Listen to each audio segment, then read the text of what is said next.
I can always put it on one of my screens back here. Yeah.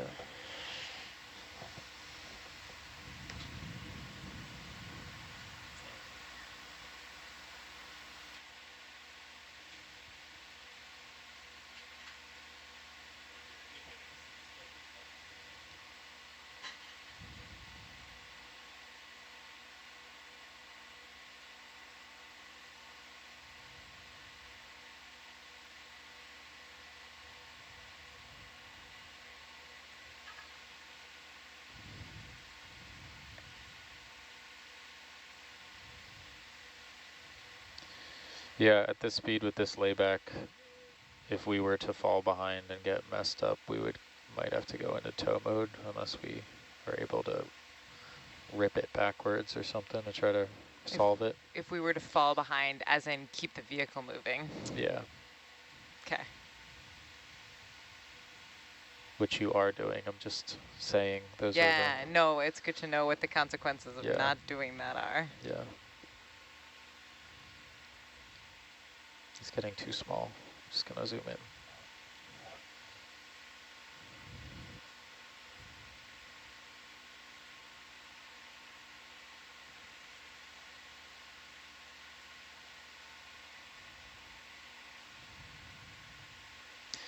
Layback is crazy. 280 meters.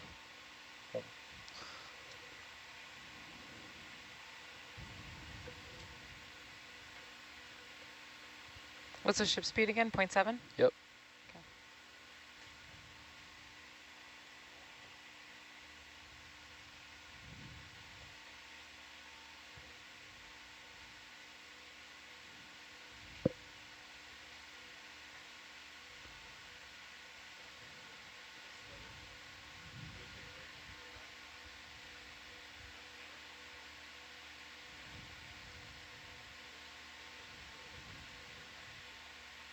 I'll keep Atalanta heading on the ship bearing 135, and that'll give you an idea It's 135. in the Okay. window of where we're relative. Cool.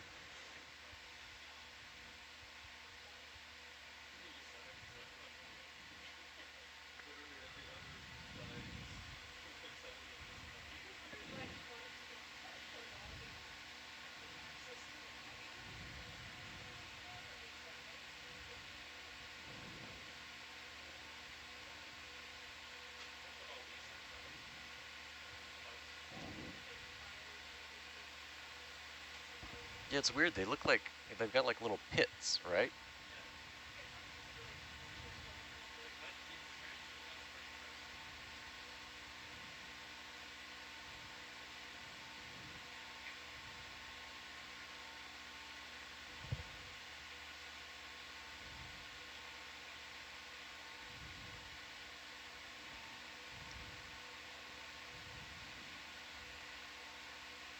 Is it just rock above the sediment though? Is it just rock above the sediment? Yeah. Yeah.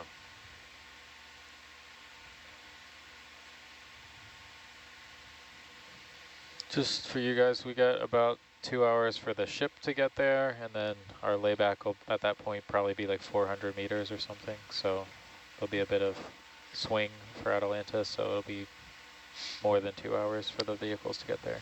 That's okay. Yeah, that's great. We estimated just about 3 hours for the whole thing, so Yeah. that's tracking. Where did you guys land with the beacons? 06 is just not working, and you're gonna bring down another one? No, we just left it as the one there and then just kind of set up some boundary conditions just in reference from that beacon. So Okay. when they're lowering the mud mat, they'll have a beacon on it as well. And so as long as there's 2 down there, it should, you know, eliminate any of those crazy offset errors or anything like that. Right on.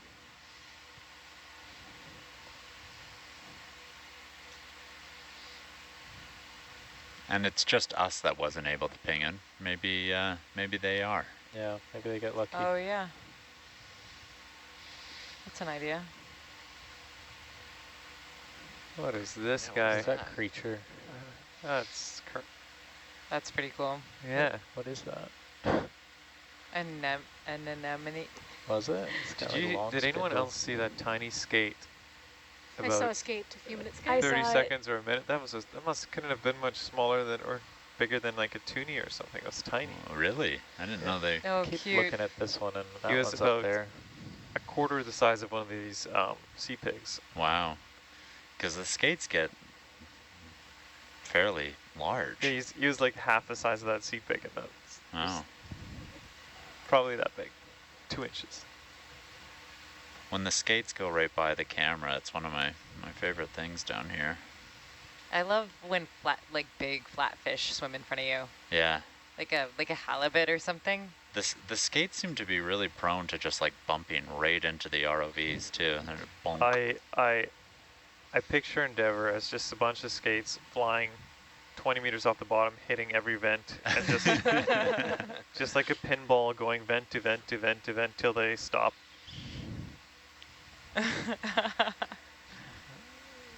I wonder which part of the vehicle gets them so confused, like whether it's the lights or the sound, or the like magnetic field, or something like that. One of those things is screwing up their navigation system. Yeah.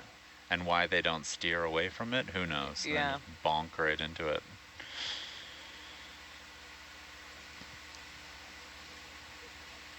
I like to think it's the magnetic field. So that's an interesting thing with those solar flares. We saw a lot of our, like, I don't know, compasses on the network change during the flares because it changes like the Earth's magnetic field. Right.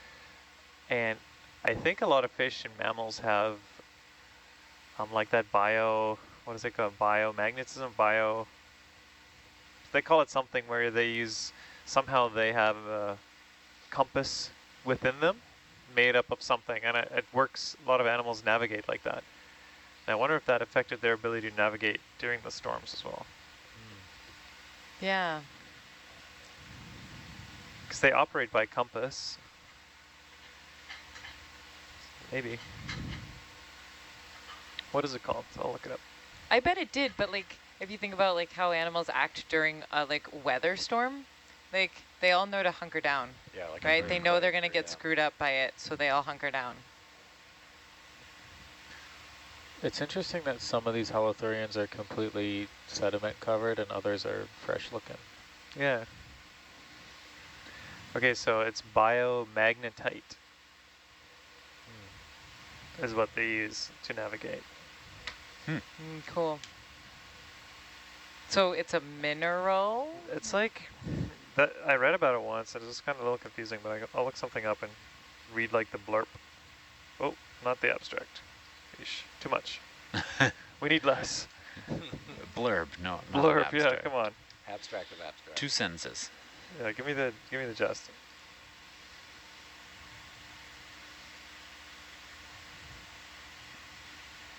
That little move you did and now it's straightening out is like bang on. Hey, Yeah, I thanks. Hey, right in the center of the window. Yeah, and Yeah, I saw I you slow know. down. It's like This is your technique at work. we are nailing it. Yeah. Okay, Tether so looks good. I think this might help. Biomagnetism is a phenomenon of magnetic fields produced by living organisms. It's a subset of bioelectromagnetism. In contrast, organisms use the magnetism in navigation. Well, in contrast, organisms' use of magnetisms in navigation is magnetoception, and the study of magnetic fields on organisms is magnetobiology. That doesn't help us. No. We did get some more interesting magnetic words, though. Yeah, I was going to say, I learned about 4 different ways to say magnet, but I like magnetoception. Okay. I wouldn't register any of those pronunciations in your mind because I 100% did it wrong. I'm going with magnetoception there. How else would you say it? I really like- magnetoception? I like magnetoception. Feels very X-Men. Dirk, are you saying I can hang a cat on my fridge? You could with some string. There's 100% like a research lab that's like patting themselves on the back for making those words up. Yeah, it's just Got AI. 'em. AI's just throwing at me. It's like, let's see if this guy reads this.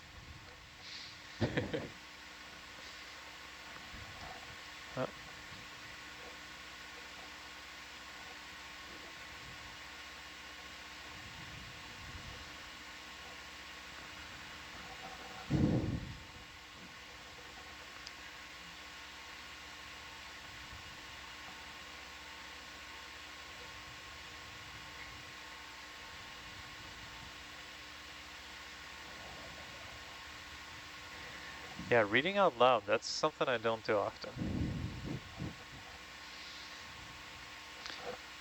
You just told me the other day you read about 7 books a day. I do read 7 books a day, actually, that's true. 7 books. Sometimes only one. Just not out loud. It's little No, I kid- actually read them out loud. little kids books like Oh. 10 pages long. Yeah, there's some good ones. There definitely are. This is They're absolutely fabulous kids' books. personal favorite. This is not my owl. This is not my owl. This owl's too fluffy.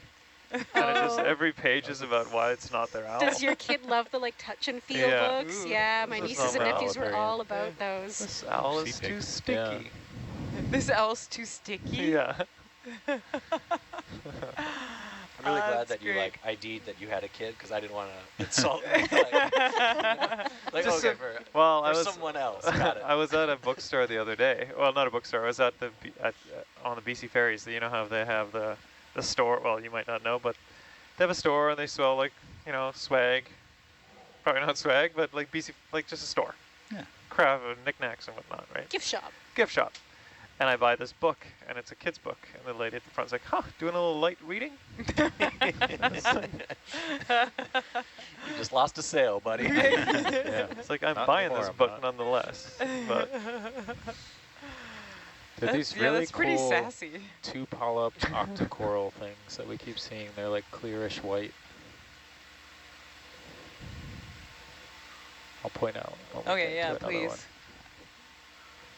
Perfect time for this thing This to come is out. not my owl. Oh, That's the really stick's funny. coming out. Yep. it's his favorite Prime book. time. Oh Oh, my, look that's at this. cute. We got the stick. Yeah. The pointy stick. It's somehow still in this van. Well, it's only because they haven't given you a telestrator It was yet. more of a Rennie. nostalgia I really thing. I don't feel think like we're we actually should. supposed to use it anymore. Yeah, does this make you jealous? I swear I could do. Honestly, you probably could if you press hard enough. The screen will do that. Yeah. Rennie has the old school manual telestrator. Yeah. Just turn it green wherever you touch it. Remember the first version of that? Did you guys ever see the first version, Rev 1 of that stick? Was it the one that didn't have a rubberized tip? Did not have a rubberized stick. It was like those pencils that you could stick like on top of each other.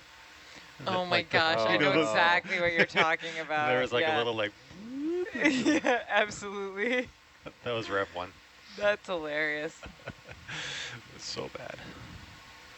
I'll let you know that a viewer has chimed in with some book recs for you. 2 Bite Club. 2 Bite Club. This Yeah. might be a little advanced. Got It's 8 months old for the record. got our kid to This try is new one right foods here. before saying no. Was the Oh. vote. There's like Oh, 2, yeah, yeah. Right, yeah, that's one his stage. up, He's one doing down, new foods and they're now. coming out of the same thing. Yeah, wild. We'll see if another one comes up. Yeah, I thought I saw some slightly bigger ones earlier. Yeah. Grumpy Bird is one of my favorite kids books. What's it called? Grumpy Bird? Grumpy Birds. Yeah. Grumpy Bird. Spin-off of Angry Birds. Kind of. Nicer though. Nice. He's just grumpy. Just grumpy. I like those grumpy books. Just Yeah. just woke up. Oh, that's shaped like a whale. And his friends try yeah. to make him ungrumpy. Yeah, a cartoon whale. Yeah. Yeah, he's got the Blue Truck series. Little Blue Truck. Oh yeah, Blue Truck series. Well acquainted. Yeah. That truck, honestly, is clueless.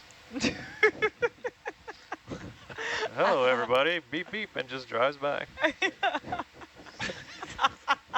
No one's like, I'm loving this like literary criticism. Unbelievable character, terrible character development. You know, just- yeah. Love the redemption arc. will not get picked up by A24. No film version. I would enjoy an A24 trailer for Little Blue Truck. I'm definitely on board for that. Some of them are good, but I mean, some of them are just pumping out content at some point. There's a lot of them. I hear that's where the money is, though. Like, kids' books are. Get a brand and then go. Yeah, yeah. Well, now, of course, I don't see them I think, anymore. yeah, that. I believe there's a kid's book about Hercules. And I But believe there's Hercules, I thought yeah. it was Ropos. There's one about Ropos as well. Yeah, is it like a coloring book now? Okay. Oh yes, I have seen It's the like I've seen the Ropos coloring and the book, volcano or something. the Hercules coloring book, and then there's Jess's book of poems. Jess's book, yeah. There's a comic book that Bobby Argus is in. Has Bobby that Argus. happened? Yeah. What? Oh my gosh! It's Really? like, it's about, Say more. it's downstairs in the lounge, I think. Ah, sounds important. Yeah. Sorry, I'm gonna write. What was that? It was a grumpy Grumpy bird, and the other recommendation was what? The From blue the- truck one, or? No, I recommended the blue Oh, truck. we stopped. Two I bite ruined club it. was the one. 2 Bite Club. All right, and I'll look into this grumpy bird. There's a good one also I bought for my friend's baby called The Octopus Escapes. Whoa, I think I have that one. Escapes. Yeah, is it about the octopus who... Like the one in New Zealand? Escapes. No, he's not in New Zealand. Spoilers. Okay. He's in the wild. He gets captured by an aquarium, and then you might be able to guess what happens next, but it's really, really cute.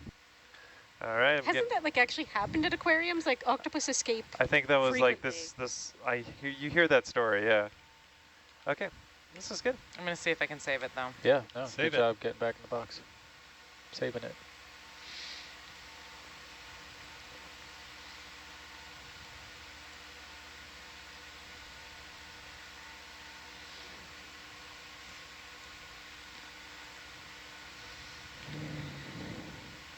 So what software is that, Rennie, on your bottom left? This is a Woods Hole software, NavG, NavGUI. And what does it provide other than that HiPack doesn't? It has a few functionalities that are like kind of custom to our vehicles baked into it. That like we can do those DVL resets like we were mentioning. Right. We have been trialing, as of this season, Quincy, which is it's from the QPS software, which they do Fledermaus and Chimera. Which way is the oh, sorry.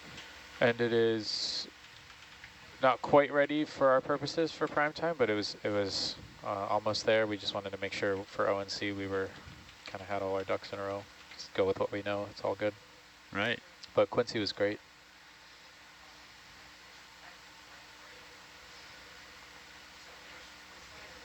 But Quincy allows us to basically have both HiPack and this functionality in one software. We were trying to hone that in. Just not quite ready for us, eh?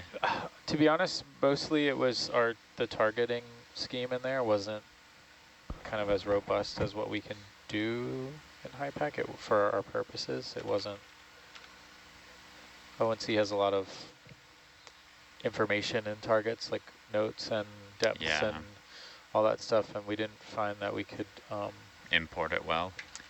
yeah, and edit it on the fly and easily select ones that were, you know, kind of that we needed to go to, all that. But it had it performed everything else really well. Like it integrated a full vehicle solution for like kind of all the sensors, which was really cool. So you could visualize it in 3D theoretically, and also we cannot have live feeds of our mapping and stuff. But so what we'll be doing this season is the navigators will be operating this setup up here, and I'll be kind of messing around with Quincy when I'm off watch for the mapping coordinator role, and I'll just kind of be tweaking it and making notes and trying to get fixes, etc. Down in the data lab.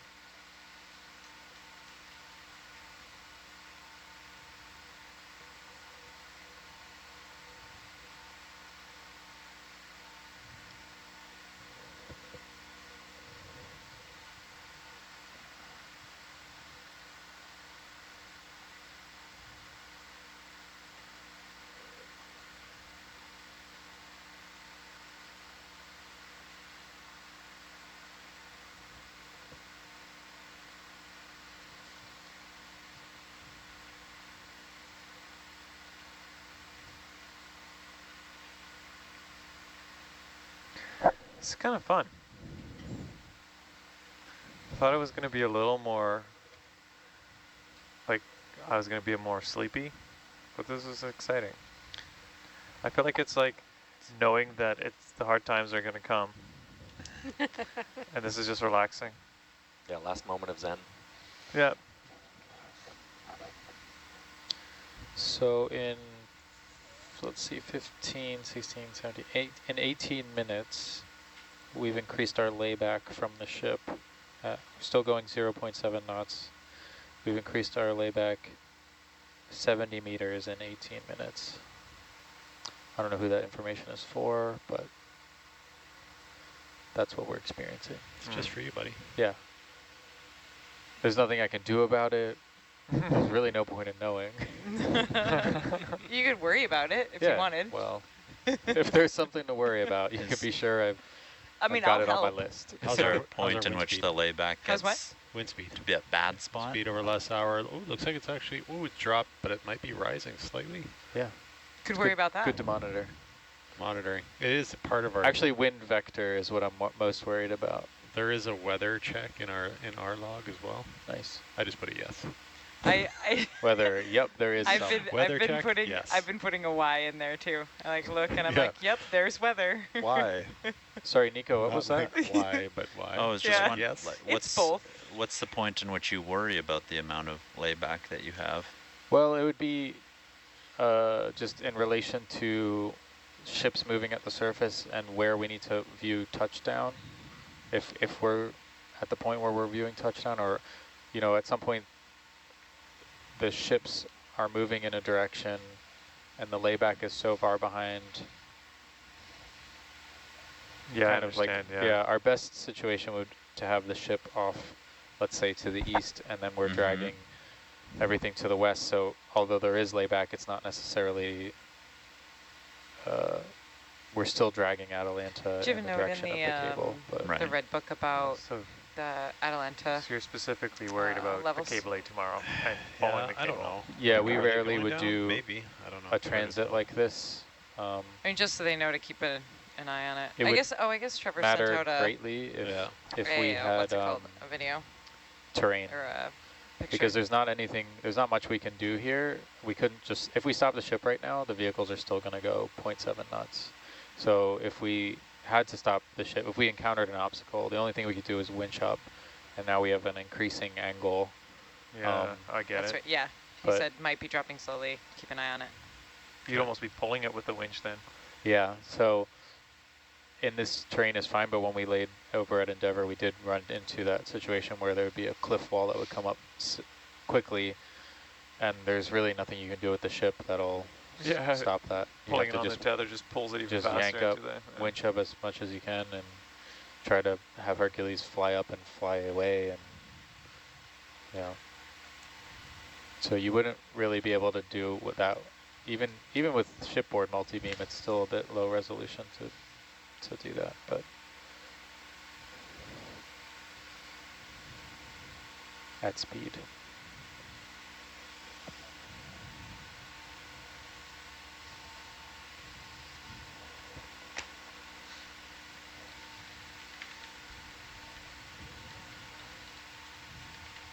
And what I was mentioning to Gabby earlier, so right now we're set up where Atalanta has the same heading as the bearing that we're tracking along, and Hercules is in front.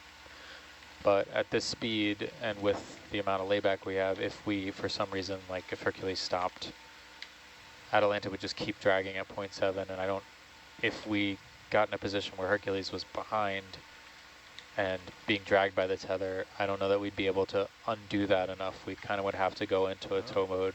Shiny, what's that? Yeah, what is that? Yeah, it's kind of glowy. What is that? Probably some hard bit of trash and some white things growing on it. Or I feel like this would be a good place to find like a meteor or something. We've done that. Really? Yeah, absolutely. With magnets. Completely have. I think we got the sample with a slurp. It's all really, it was pretty tiny. Yeah, it was super, super tiny little bits. The NASA Cosmic Dust Curator came out and was on board and had tracked a meteorite off the coast of Oregon. and knew about, like, within a kilometer, I think, of where it crashed. And we took Hercules down for like a few days and searched the area with magnets and a slurp. And we didn't find any big pieces, but he was able to find, like, when he analyzed the samples, was able to find some bits in there that were pieces of, you know, A meteorite meteor. dust.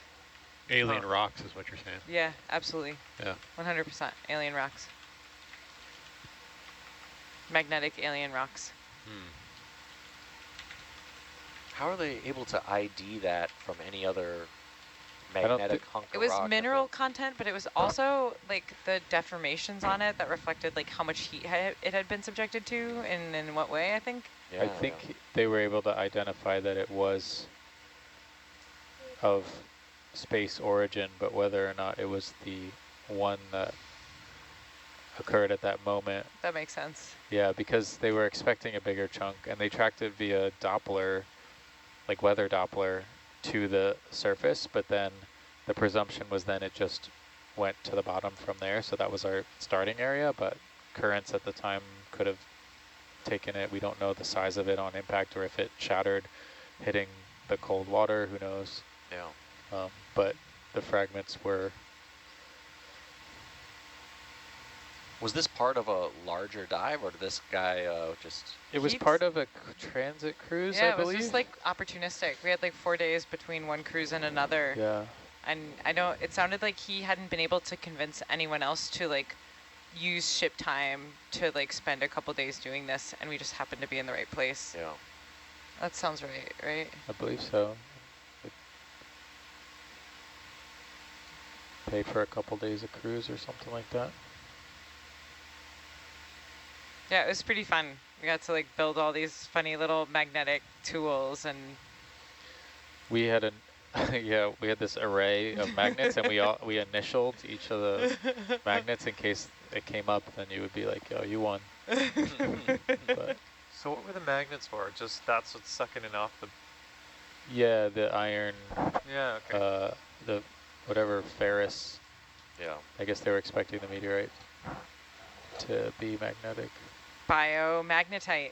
Yeah. The meteorite's actually a homing pigeon. Right, you should be looking for all the fish that crowd around it. Yeah, but it was heavily sedimented, and like what I don't know what the sedimentation rate there was, but you would imagine that it was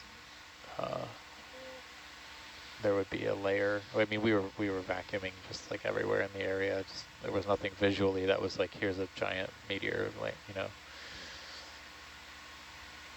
But that's navigation-wise is like, I mean, they tracked it via Doppler. That has its own kind of width and error, and then hitting the water, and just, it was not super deep, but it was deep enough, several hundred meters. Must have been quite the client, because not a lot of people have that ability, I think, to track via Doppler. He used weather Doppler. He used weather radar. He just used like stuff that was out there. Just off the shelf? This stuff, just data that people are taking all the time, like Whoa. that weather stations are taking all the time. Yeah, so Track they... a meteor. It was bright enough then. There was several observations, and then he looked at that time for the Doppler that was available, and pretty much saw it because it was the same signature, that Doppler. Whoa. Do you have a feel? I mean, it must have been much bigger to warrant any interest. Well, that's I think why there was a push for it, Yeah. because it would be a really unique. If we had found a giant, a large meteor that had been tracked via Doppler and found it subsea, it would have been probably one of the only instances that that's ever occurred.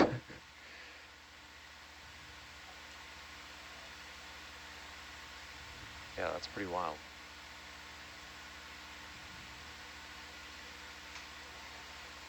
It was pretty fun.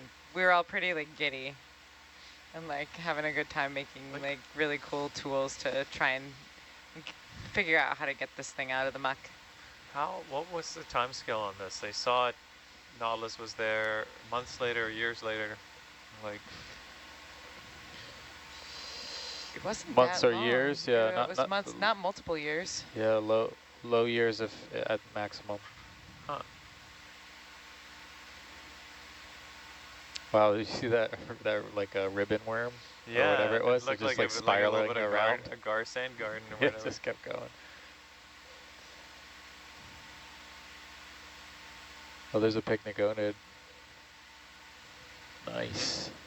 Nasty. Is that a crab? Sea Sea spider. What's the difference between that? Are crabs only 6 legs or 8 legs still, or? Oh, Oh, this is where we run out of knowledge, huh? it's not a. They break pretty far back in the class, I think. Everything evolves to be crab-like Everything's over crab. time. Yeah, Yeah. Rennie, you're looking remarkably crab-like today. Yeah, I'm getting there. Reaching my final form.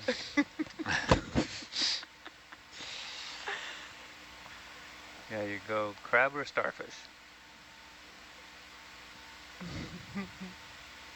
I take crab.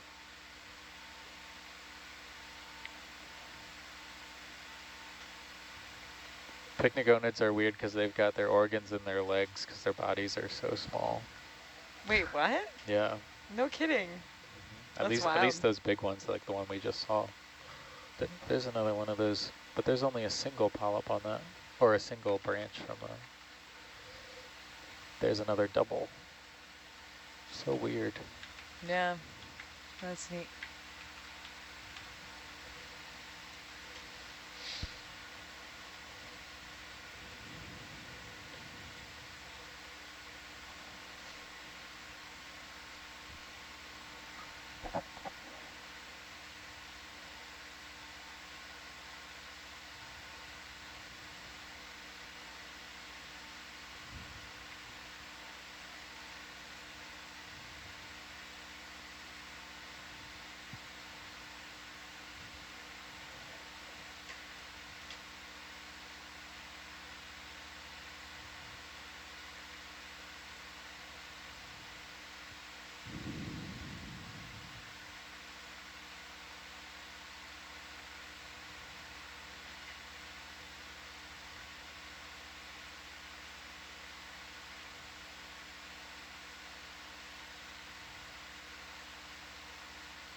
So with the rusting on that Orion jaw, would you paint that over time or just eventually get a new one? Or neither? I don't know. It's just surface rust. Yeah. You could put some core seal on it or some rust remover. Rust converter would look cool. Turn it You black. could paint them red. Yeah, just curious. Just paint it red. Get ahead of it. Yeah.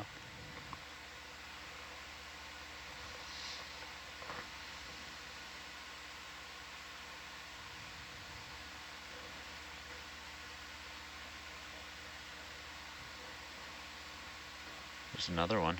Yeah. And another one.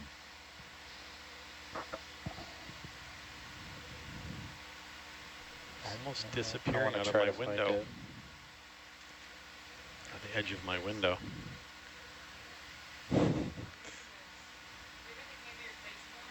I'm facing 135. That's where we're going. I haven't moved my heading.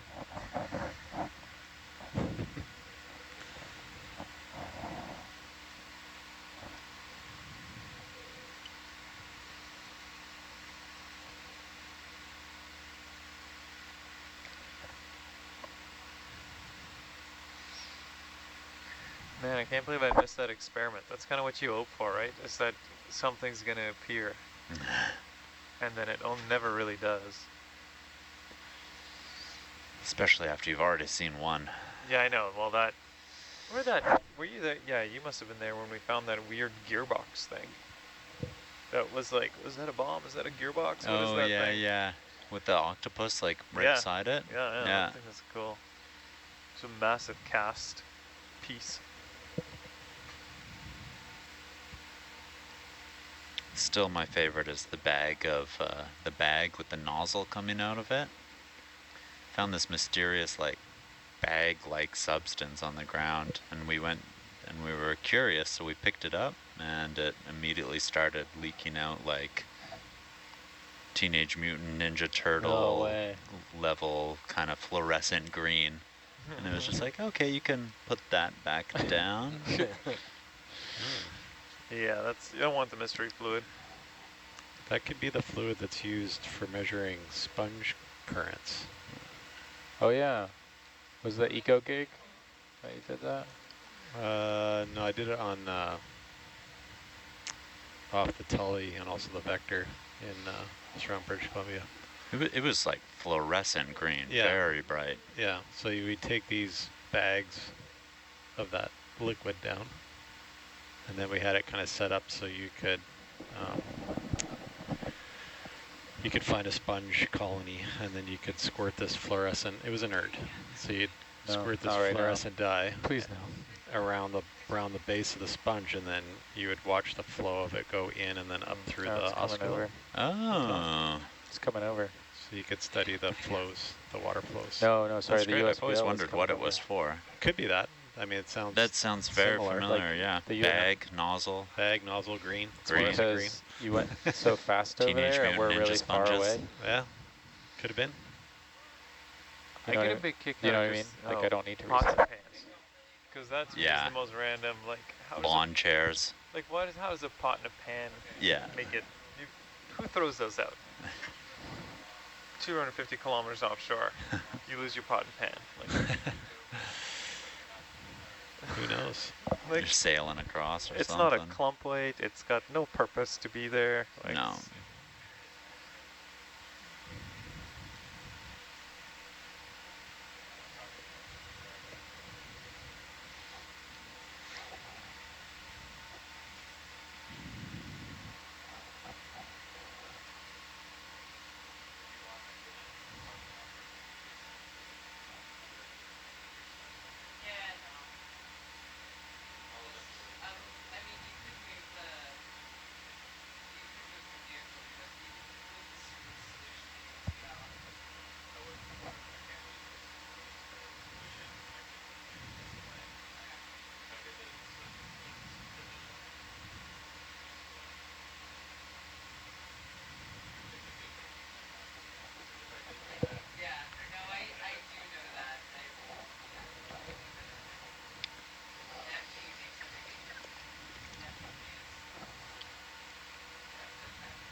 Whenever this gets annoyingly confusing, the offset, we can reset that.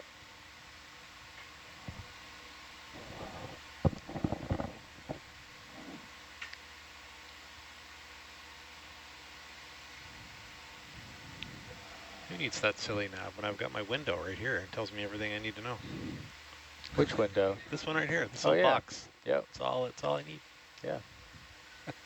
That's true. I mean, we don't care about this until we get there. So Right. I'm over here on We the don't care about this till it's absolutely needed. Yeah. How come? What do you think it changed? I think just over time, but also our distance. Accumulating mini errors. Accumulation, yes. And then also we're now 400 meters laid back. Oh, yeah. So that kind of slant range. Yeah, even plus the errors. Even in 2600? Yeah. Well, also, so I don't have a full sound speed profile in there because for some reason that process has broken. That's what I called Justin about earlier. Oh, okay. So that might help with the accumulation of some errors there too. Yeah. It would help, but it could also be the DVL too. Could it's be. Probably both. Yeah. Both it's still together. in the same place. Yeah. I haven't moved it. Yeah. I mean the USBL though, like. I don't know. Yeah. Yeah. I think it's DVL. I think it's the DVL. Yeah. Offset over time. I mean, we've driven now. Yeah. A kilometer. The USBL is tracking, offset to tracking pretty nicely. Yeah, it is. Yeah. So for like a, let's say 8 meter offset over a kilometer, I could work out what that theta is. We are over there though. I mean, we are slightly, according to the window, we're slightly over to that side.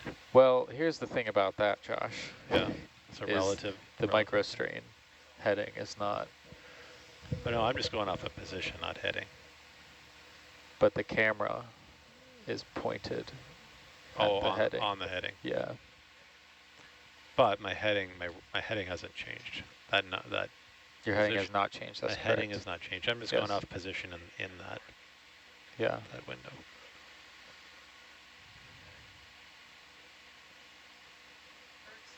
But the ship's bearing is 135 though, yeah. That's correct. Yeah. So and that's that faint white line. That's That's and then my heading on here is 135. That's not bad. No, it's not. That's not it's bad. Only probably. Well, now I can't tell. It's not bad. It's not bad. No, it's not bad. So I would say that this is DVL drift. Sure. Let me do that. I want to do that angle calculation. So I've got 1 kilometer. I need to get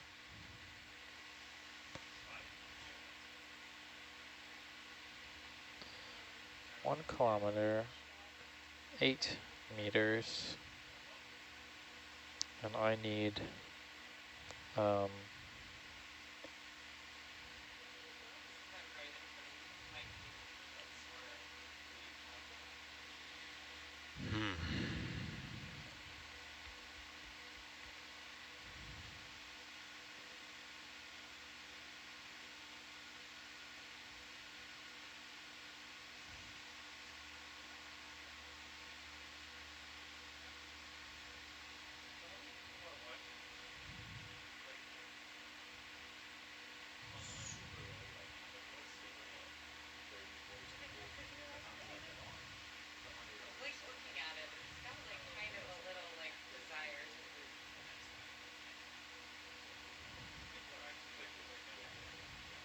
Maybe.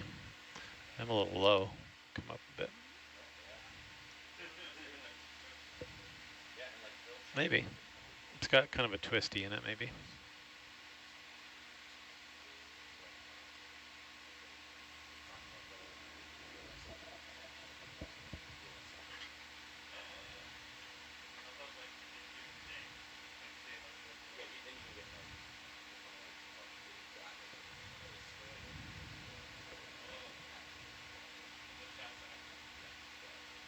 The daisy chain is snug like that. Yeah, they've been doing really tight knots. Yeah. Yeah, tell us about that, Rennie. How's your fingers? Good. You gotta wear gloves. I don't find that, so I think that unless they're like skin tight gloves, there still can be some friction. So I think I prefer to tape. Oh, you tape. Oh, that's preventative tape. Yeah, but then what happened was I didn't tape in time. I was like, I don't remember where the hot spots are. I'll tape it when I feel it. Oh, rats. Famous last words. And then, Yeah. but Trevor was telling me about a no slide method. Where you don't slide the rope against your fingers. Okay. Okay, I would just use nitrile gloves. Nitrile, I feel like I would foul them up and get caught up in it. That's fair. I haven't tried it though. I mean, I haven't tried it either, but I use them like for I use them for pulling the daisy chain in. I use I've them tried for like everything. the cloth coated gloves. You know. Oh, that seems a little clumsy though. Yeah, those are clumsy. That's why I don't use it. Yeah, that's not the way to go. Remember Jess used to do it with the cut-off knit gloves? Yeah. Yeah, but then she moved to tape gloves, if I'm not mistaken. Did she really? I think so.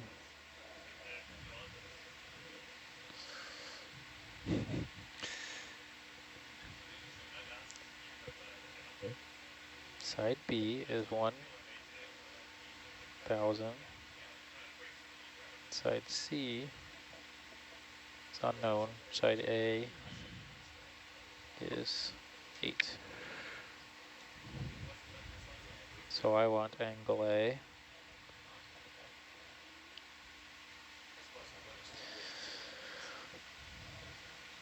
.45 degrees.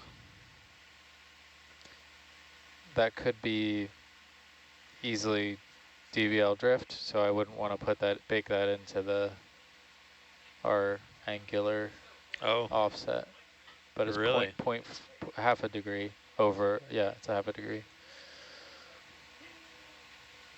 You're contemplating. I wouldn't changing the. No, because I think after that it's probably DVL. It could be DVL drift. Yeah. Half a degree. I mean, we would reset so much more often than over the course of a kilometer that I wouldn't worry about changing it.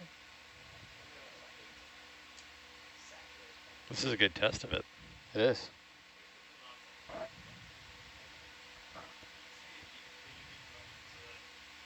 We also only just reset to DVL like haphazardly.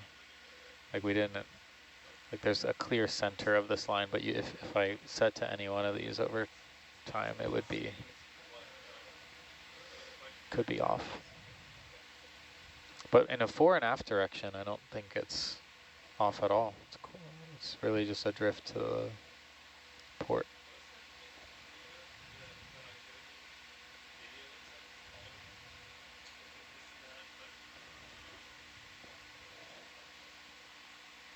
Now back to my animal identifier, try to figure out what that octocoral is.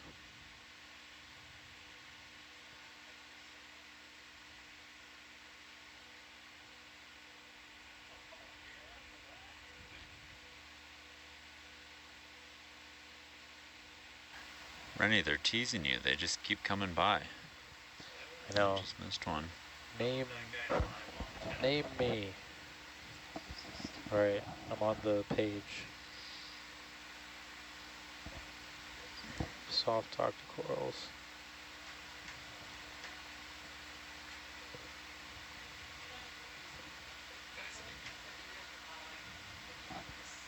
So we actually do have a good question for you, very timely. Viewers wondering what is mud mat deployment? What does that entail? That one, I don't know where it's. I think one end is at the the instrument. All right, what was the question? That would be a better question. What exactly is mud mat deployment? We earlier figured out the origin of the name, but in terms of what that was connecting, the objective for setting these down. Yeah, so essentially when you have a cable like this being laid with a ship like the Cable Innovator, which is a fairly large vessel, I think it's over 100 meters long. When you lay a cable, you kind of need something to pull against. So the mud mat is kind of where the cable is terminated and where the connector can be found. But it's something, it weighs 4,000 or 5,000 pounds, and you put it, once it's landed, now you have to lay cable out to the next location where it's going to end up. And that's something you can pull against. so that you know that side of your cable lay doesn't move once you've started. Got it. Yeah, you don't have to lay every cable under tension, but these armored cables, if they're not laid under tension, they tend to just turn back into a slinky, which is not great, because then you can never pick it up again without creating a hockle and essentially just bending the cable.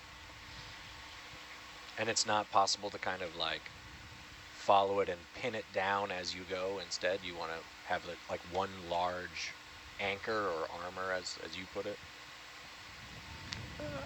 It's not. It's as long as it's laid under tension, it wouldn't slinky. But the problem is, if you once you put the first cable end down, like the mud mat, and you don't have tension in it, it kind of coils on itself. So if you accidentally then pull on it, you can kink the cable or compromise the cable like that. Yeah. Because again, you're pulling with a ship that's like a very large ship. And so it doesn't really feel when it's pulling on anything, so. Right. A couple kilometers above too, right? Mhm. No Yeah. less. Yeah. And of course, they are armored cables, but there are delicate fibers in the very core. So, can I ask a quick question here? Yeah. So, there's already a cable connecting these two nodes, Yes. Oh, yeah. and it's a tiny cable. Yeah. Yeah, very different Rockless type of cable. cable lay. That one is actually ROV laid. Right. Okay, so the cable that you were following earlier that you called the uplink cable, is that cable that's connecting the two nodes? Yeah, the node that we're heading to now and the instrument platform that we were just at. That's the cable that exists right now. Okay. But on one end, on the instrument platform side, we have a bit of a problem with that cable that we're have some fears about. So this is this armored cable that we're laying is kind of a preemptive objective we're trying to complete before that cable fails. So why would you replace a small cable with a big armored cable that requires two ships and that sort of thing? Why is the armored cable the right choice? Like, this is a pretty like flat, like low-key area. This isn't like some of the places we've laid cable with like cliffs and stuff. It might be just something we already had, right? Okay. So could just be an inventory thing. The decisions behind these cable lays are kind of before our times, but right. Does it have to do and with it's a stronger cable, so it's like, less resistant to trawling or anything like that. It's probably especially important in a place like Endeavour where the bottom is so jagged and rocky and or hot in places too, right? Right. Okay. So this is an upgrade for this area, basically. This is an upgrade. Gotcha. But in theory, like along this route, we're traveling, there's also the uplink cable is somewhere along this route as well. Yeah, I believe it's stays off to our left for this whole path, so. Okay. Gotcha. So, yeah, the cable's currently working, but we're worried about unmating it and touching the far end and then having no cable after we do that operation one time. Okay. Yeah, so that's the problem. We have to replace that instrument platform. It's been down there a long time and it's starting to have communication issues. But at some point that uplink cable goes into a termination can and then one of those oil-filled cables. And the termination can failed on the oily side and the oil essentially all went into the termination can and left us with this flat oily. So when you pick that up, there's nothing really protecting the delicate fibers inside, you can't and touch it. Got it. we're a little worried about it. So the side that's oily is on the side between the term can and the IP. Yeah, Okay. and there will be a section on this on the node side as well, where there's a term can and a short amount of oily cable to. Can we toggle plugged off into the the node. auto XY and get back in? Just to reset this, because we do record this as our position. Yeah. I'll be quick. Okay. Let's figure it out. So you toggle off your auto XY. Yep, and I'll just do keep a driving. Quick and then you're good to go back in. Okay. 1 sec.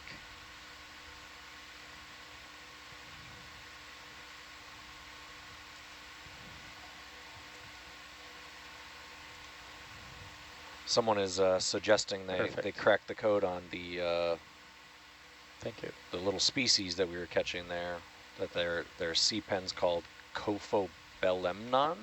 I don't know. To me it looked like almost like a white anthomastus, but with 2 heads. I don't think that those were sea pens. At least the ones that I was pointing out, I don't think were sea pens.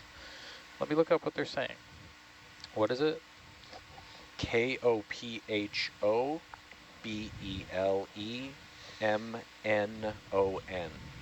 That was the suggested vote. That's But there's a Keeps row of tripping not out. biologists back Shoot. here, so You should Okay. drive manually for a bit because you're Okay. going to Try get and behind and we're gonna pronounce get that into word too. trouble. yeah. Cophobelemnon, obviously.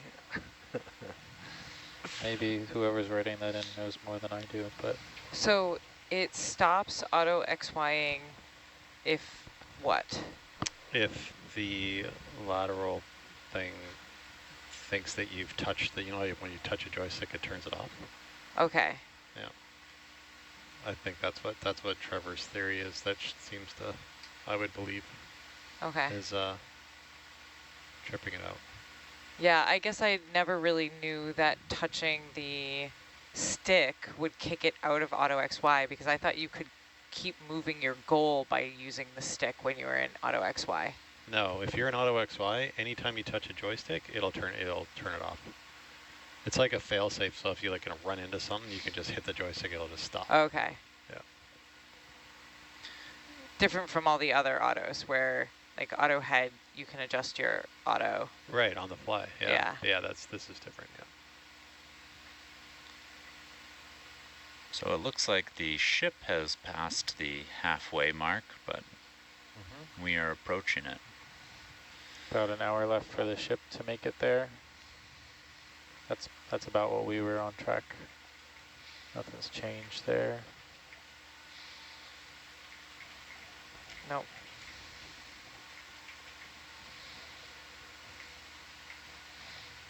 So a lot of times when the sites are decently close like this, it's easier for us to just transit underwater than go through a whole recovery deployment procedure.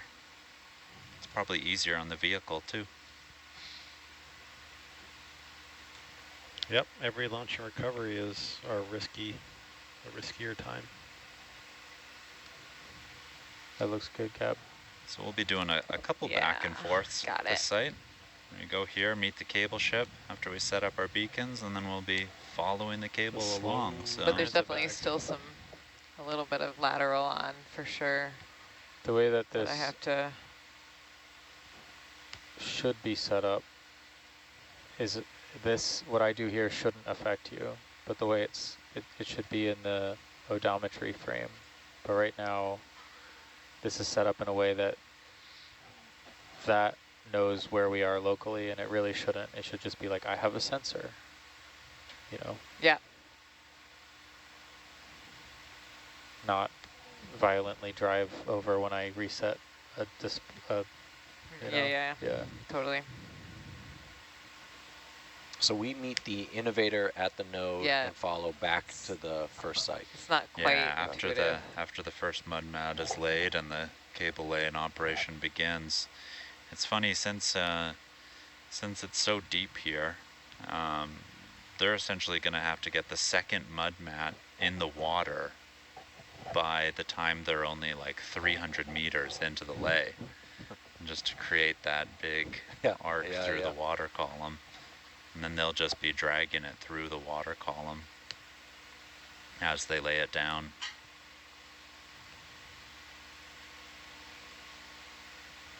That's wild. Yeah, it is a massive vessel though. I went to go check it out a few months ago. Well, we will see it up close and personal. Yeah. Which one do we have? We have cable innovator? Cable innovator. It's a really odd sensation, like for us, we'll probably go to bed and we'll wake up. We won't see it, and we'll wake up and it'll be right next to us. And it's Shining it's its an lights in odd the window. feeling when you're this far out at sea. It's also quite a large ship, so if you're not aware of its scale and you see it next to you, it seems like it's a smaller ship that's much closer to you. Yes, yeah. And it's a little unnerving. We once did a job with it while us as a support vessel were on a tug, and so we were allowed to get unbelievably close to it, to the point where we could see them like standing above us on the deck waving down at us. I'm pretty sure the tugboat captain There's wanted a to cable go and there, actually just to our touch it. left. Yeah. Oh, yep, that looks just Did like you the guys see uplink that? cable. Yeah. Wow, heading is true.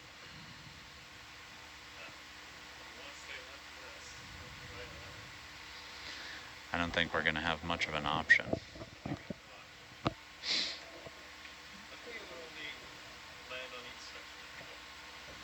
Luckily, it would only land on each section once. Are you're gonna lay right over that? Yeah. think? Yeah. Yeah. We don't really have much choice with an armored cable like this. We need to do a straight shot. You definitely don't have time to move it. No. No, that would take forever. No, but that's something we will note as we do the survey back. We'll be doing a few things. We'll be relaying the 100-meter marks to them for their lay software, and we'll be noting any time we cross this old uplink cable.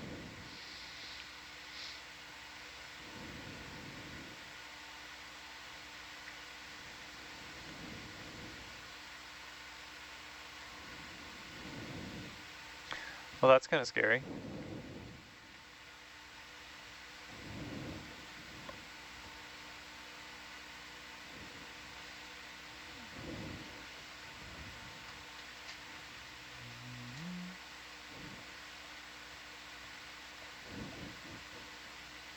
Tina 4.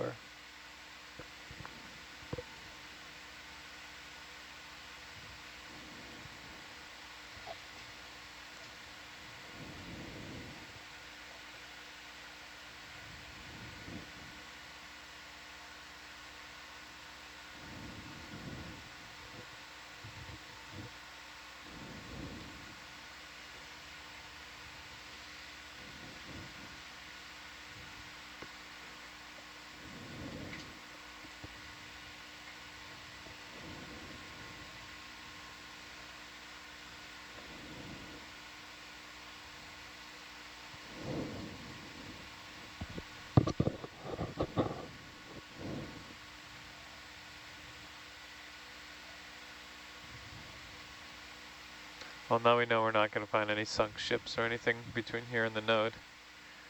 Because Right, we've they'd obviously already been be here. discovered. Yeah. That's a shame. Yeah, At least we can see some more life growing on these cables, right? Okay. I don't know. This was laid a while ago.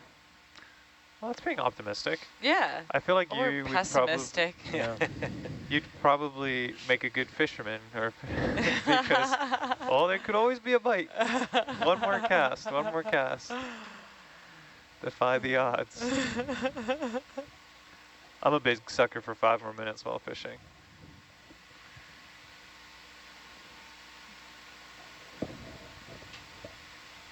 Yeah, I bet if I fished, I would probably have that problem. It's kind of the big difference between kind of fishing and hunting. The sun just sets on you. There's no extending it. It's all done. Oh, that's interesting. What about in the morning? I guess all the deer go to sleep. Well, I don't like the morning. It's early. It's too early. You got it. For some reason, I much prefer walking out to my location in the light and coming back in the dark versus walking in the morning dark. Things are just, already moving around early in the morning, and you're kind of walking through where they're going. I don't know why. That's interesting. Yeah.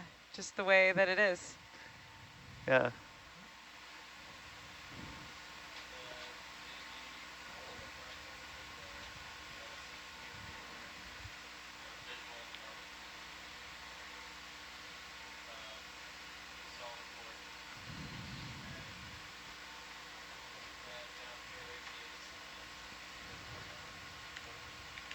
And I tend to not get anything, right? So I don't have to worry about dealing with it. Hunting or fishing? Both. Yes. Yes. Yeah, understood. Both those things, pretty Yeah. unsuccessful.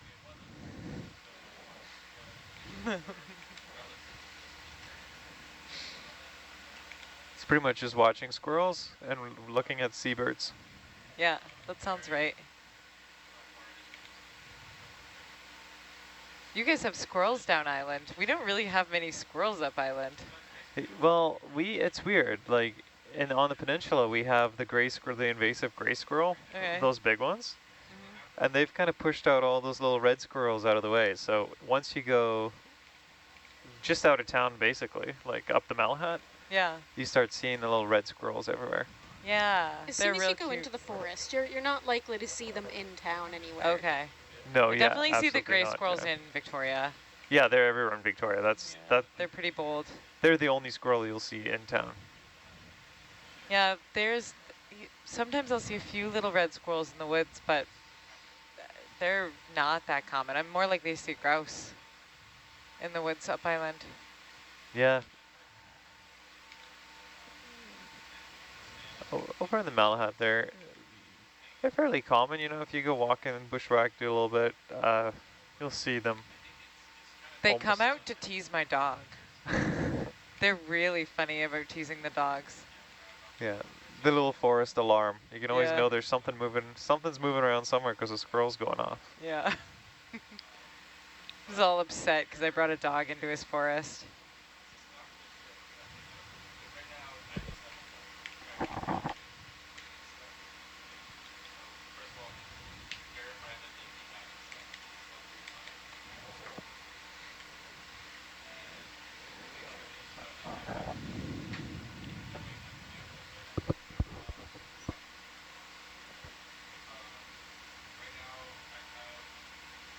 What would you suspect over in where you're from and on the island, seeing, are you more likely to see deer while in the forest or a black bear?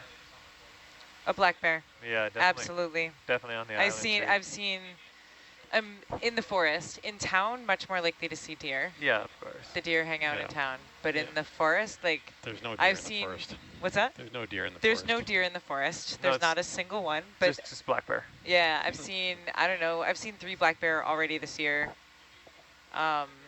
Just bumbling around.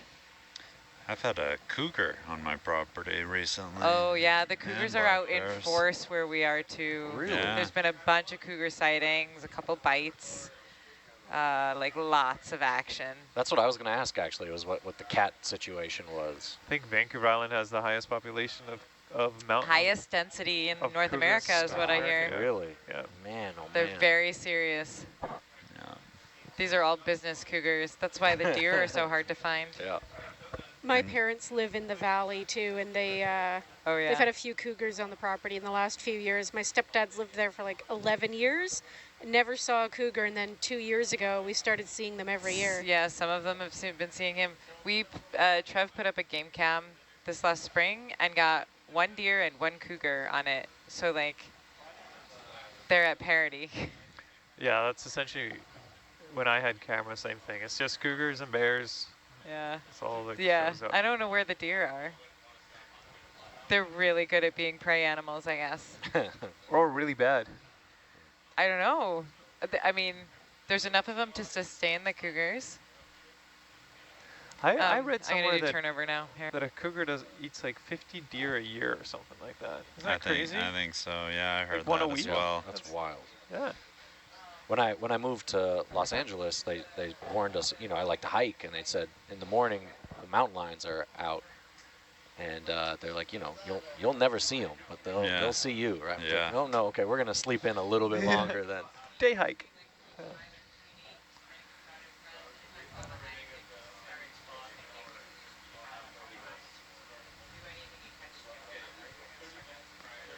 Like, I mean, 50 seems like a lot, but I just think, like, you don't have a refrigerator. Your meat's not fresh after. Yeah, It gets yeah. kind of Yeah. skunky after a week. Don't want to go more than a few days without eating, or a week or something. So I don't know, a cat, you know, like, I don't think, probably can't fast for a whole week, who knows?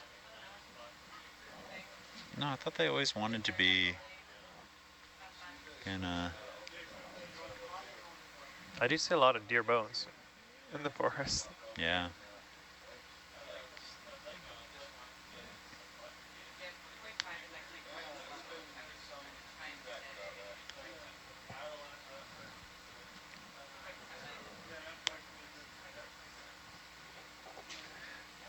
Where's our crew change?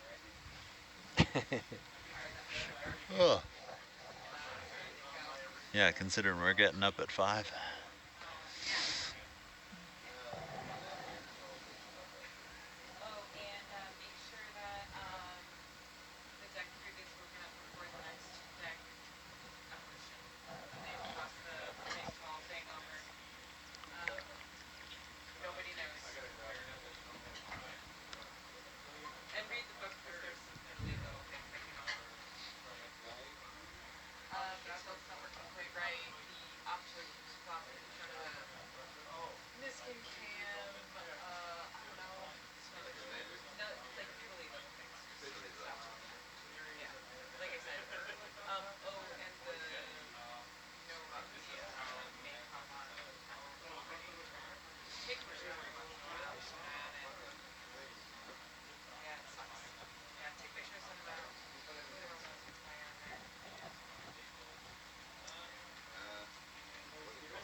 Someone's pointed out online too. Reminds me of like how many coyotes we have in Los Angeles too. They're everywhere. I have them in my neighborhood all the time. Yeah. Really? And I mean, I live in the city proper, right? Yeah. But they'll come down and hunt, and man, they're bright, right? Yeah. They know how to lure animals out. And They're going for house cats and stuff like yeah, that, it's or like heartbreaking. Every once in a while, you see like a lost dog sign, and I'm like, oh boy. Yeah. We don't have any coyotes on the island, but yeah, when you see lost pet signs, it could be cougar. Yeah. We actually had, because we have cougars on the property, I went looking for our ancient cat one year in a snowstorm. It was like -20 out, huge cold snap. We don't normally get weather that cold.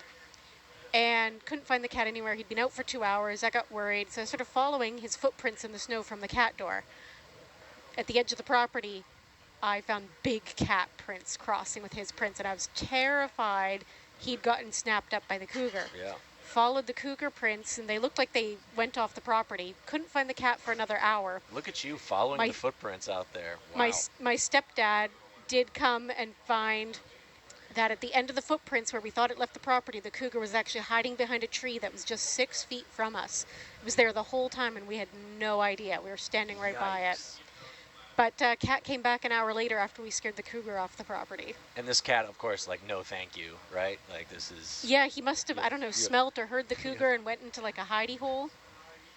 Yeah, yeah. You're braver than me. I honestly didn't think it was anywhere near us. I thought it was long gone. Yeah.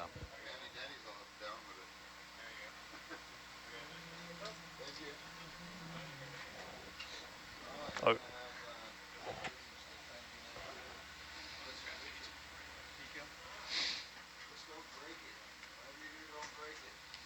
he can't be far.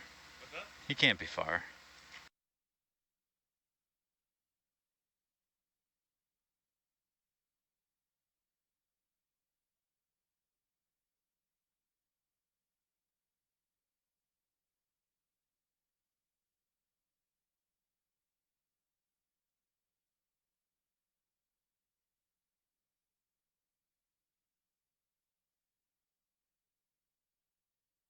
So we are currently doing a watch changeover.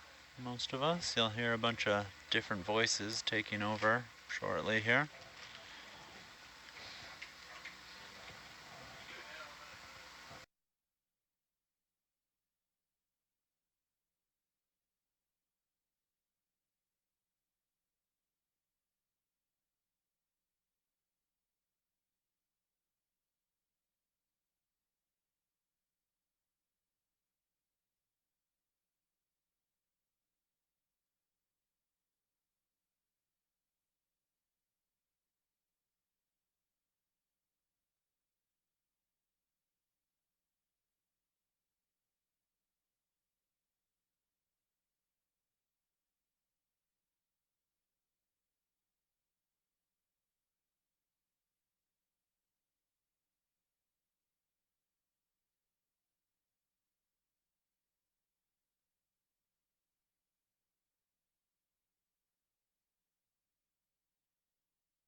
Co-pilot to comm check.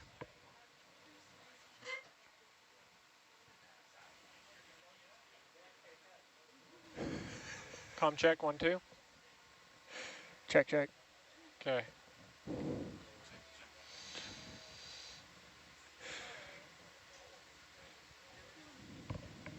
How about we do...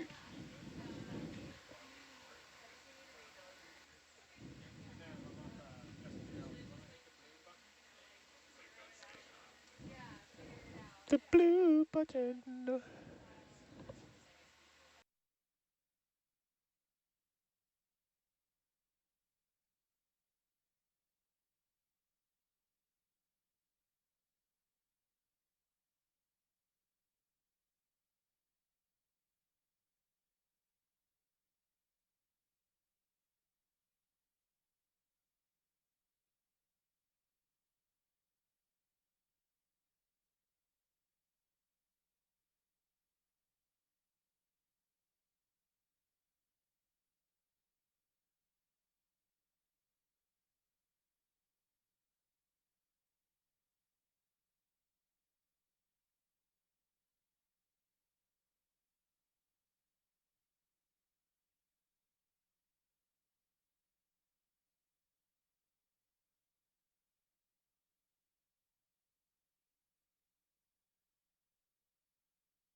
Ooh, movie scores could be fun for some drama.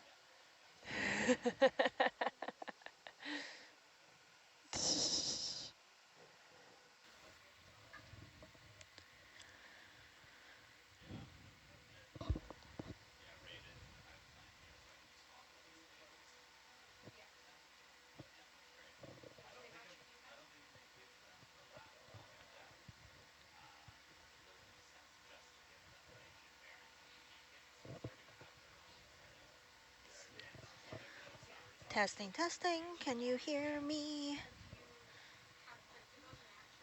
Awesome.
Morning, guys. Can you give me a quick bubble on the porch if it's not going to affect your flying? Thanks, Danny.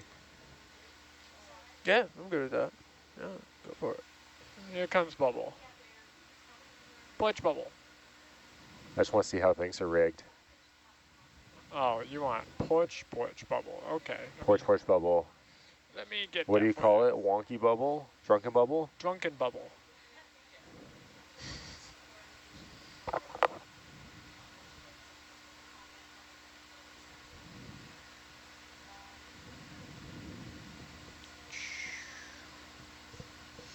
So we got a flag, we got one beacon. The other beacon's the one coming down. And anything else? That looks Knives? like it. I have knives. You got 5 knives. You guys know where they are? I think we only have 3 knives. We have the 2 in the bottle you're looking at right there. Yeah. One on And Orion. then there's one on. Hold on, something's. Oh, there we go. The cable's pushing on my button. Sticky keys. No, I do not want sticky keys. Windows. So there's one up on the Orion arm. Yeah. You should have 2 of our knives. We just don't know where they are. I did not do that. Is that Dan's favorite? That's. Well, then there's a yellow knife behind the balls for the Niskins? Niskin, yeah. Okay. All right. I'm sure we'll find our 2 knives somewhere. Like, why is this Xbox controller not working? I do not see the other 2 knives. Anything? I guess we don't want to open the bio box, but I don't see anything sticking out of there except a dust cap. Is that a dust cap in the bio box? Or a Rare? parking position? You want to shoot the toolbox out real quick? There's a dust cap on the, whatever the side bio box is. It's yeah. a dust cap. Okay. It's zip tied on. Oh, okay. Oh, is that what's going on out there? Oh, okay. Yeah. I think Yeah. we're all right. I don't think we have to open any boxes. Okay. Thanks, Annie.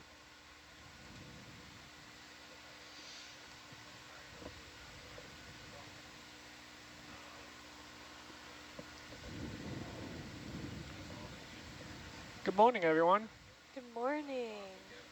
Good morning. Good It's a morning. beautiful day to look at some blue water. Well, yes, the beautiful abyssal plains. It is very plain. Oh. Is it the abyssal plain, though? I think we're not deep enough for the We're abyssal not deep plain. enough yet. I'm just waking up. I just got here. That's a pretty good joke, though. Thank you. I I try. believe the abyss starts at around 4,000 meters. 4,000? Or I believe the abyssal plain starts around 4,000 meters. Okay. We're Could be currently, mistaken. let's see, where are we? We're currently 2,600 meters deep. Yes. Oh, is that a sea cucumber on the ground there? Yep. That is a purple cucumber. That sea cucumber doesn't seem too plain. Sorry. Nothing wrong with plain Janes. Oh, no. It's special in its own way. I love seeing them swim Oh. in the water column because they I don't know, they just look like a little jelly blob. Mm-hmm.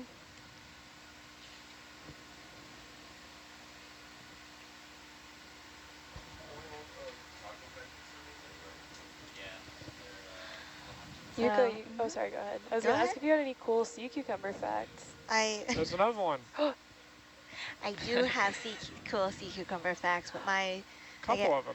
my sea cucumber facts are more intertidal species.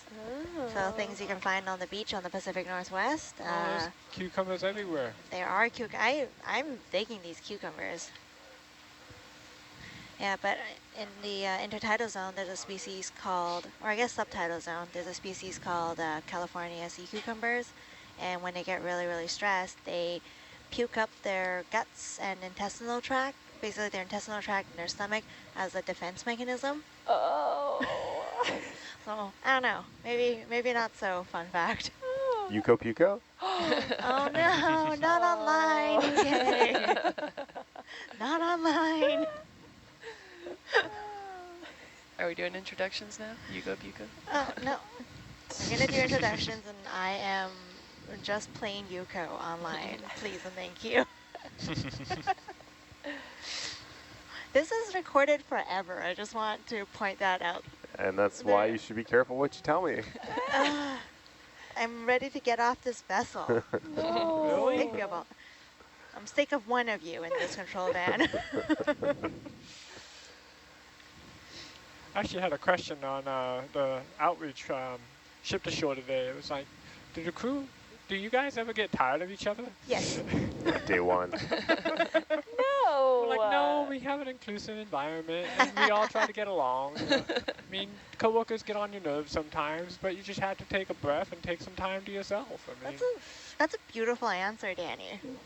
I would have. No, I wouldn't have. There's a reason why we have 2 separate offices in Victoria. Is there? Yeah, MTC and Queenswood. What's the reason? To keep all of you guys away from the rest of us normal folks. Oh. Normies? The well, normies. you know, when it comes Yeah, to that's pretty engineers harsh. and technicians, they're a little rough around the edges. What's that shiny fish down there? Can anyone see it? Yep. Okay, it's gone. I don't know. Changing the subject to biology, where it's safe and no one will get easy llama. Okay, Buko. No licking the biology. Oh, all right, Anna. Speaking of biology, we actually came up with fish today on Hercules. Oh yeah, we We did. did. Did anyone ID it? Our scientist did. It was, I think, a small barracuda is what he Oh. said. Let me take a quick look at my email that I got. It did have some barracuda-like features. It was really cool. Let's see. Duckbill barracudina is likely our guy, is what our scientist said. Yeah, shout out to pilot Jake Jake, for it looks like they're locating slowing that. down. Ship slowing down? Yeah. I don't know why.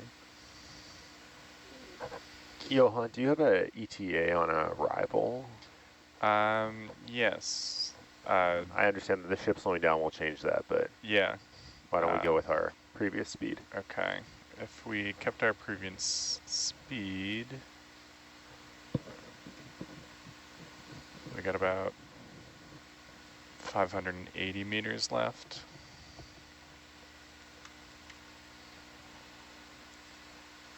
Long transects. Actually, if I just change that to... Hey, AJ, can you give a brief overview of where we're transiting to right now? Yeah, give me one moment. Sure thing. Jake, if you need me to keep a delta, just let me know. Okay. Unless you feel good driving the bus by yourself. Just like, pressing one button, so it was fun. Sometimes it's easier just to bump it a couple meters than it is to be like, hey, co-pilot. Yeah. Oh, look, there's a cable.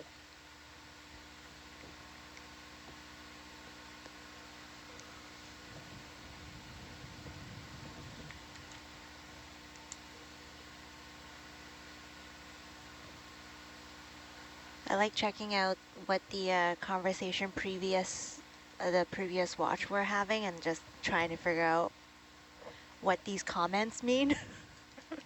There's a lot of chatter about big cats and coyotes.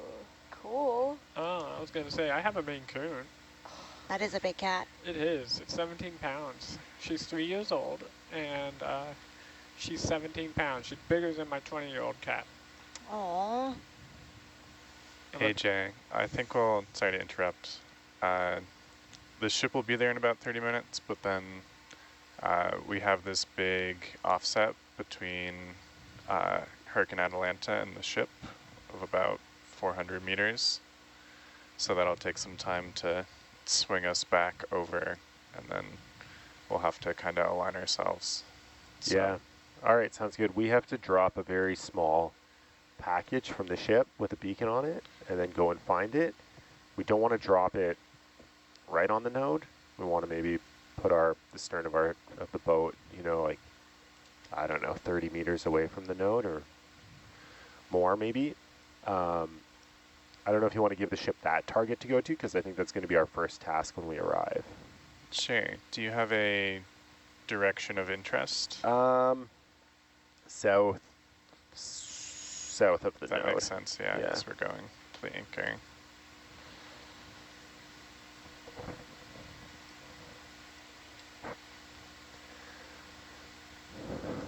Sorry, Yuko.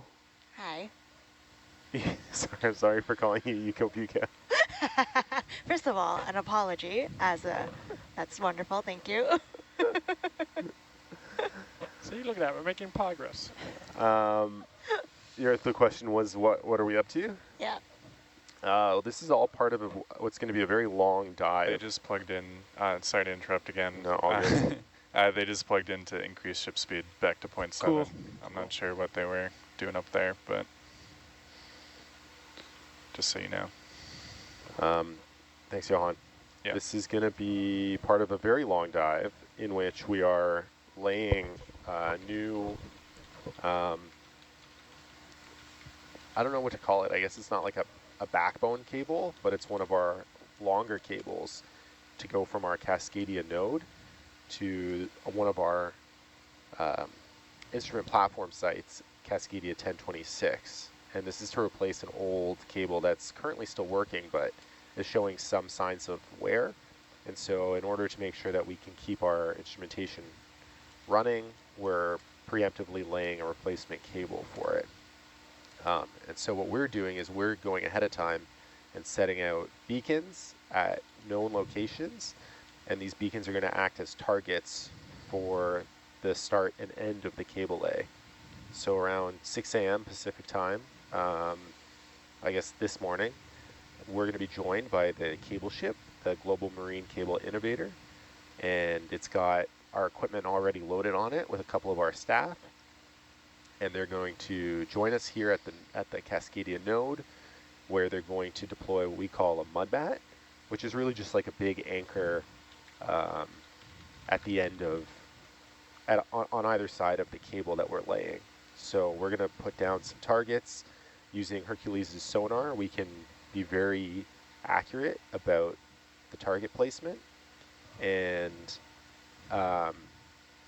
then Hercules is also going to be used to ensure that when the cable innovator is actually deploying these mud mats, and you know they're 3 kilometers deep in the ocean, that they're actually hitting the target. Hercules can do visual checks using its cameras or sonar checks, and make sure that this cable lay starts off at the correct spot, because that's the most critical piece to this whole operation, is making sure that that we really land this anchor and first mud mat correctly, because then the cable ship will just go on its own, on its bearing, and lay the rest of the cable. And if we've done all of our mapping and our math correctly, it should get us where we need to go. These cables are really difficult to lay, because if they ever lose tension, the twist in the cable is going to want to hockle and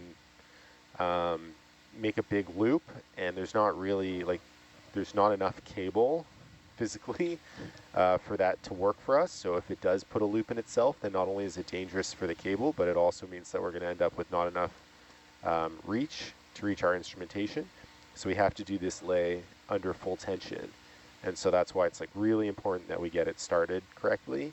And then the cable ship can just use its cable laying software, Makai, and, you know, plan the rest of the lay on its own. And Hercules will be sort of following behind, watching the cable after it's laid, inspecting it, making sure that there are no hockles in it, no areas of damage, and then making sure that the second mud mat package, which is going to be deployed from the cable ship using an acoustic release, making sure that gets triggered correctly and falls away. And then we're going to come back and clean up. So it's going to be a lot of back and forth for Hercules. A lot of really nice ocean views of Cascadia Basin, which is full of excitement and wonder. And yeah, long days for us. That was a great overview. Thank you so much, AJ. Yeah, so some of the more exciting critters that we would hopefully be able to see would include octopi or octopus. Still don't really know how the plural of octopus goes. I do. Ooh, Anna, please enlighten me. Octopi, octopuses, and octopoda are all correct. Octopoda. Octopoda was made up. No, Literally just wasn't every word made up? Yeah, this one was made up by you right now. Wow, this is getting really deep. I can confirm octopoda. Yes! I do like octopoda better. I thought octopi was wrong, actually. But I Did you know Steph's like a stealth marine biologist this whole time and hasn't been saying anything?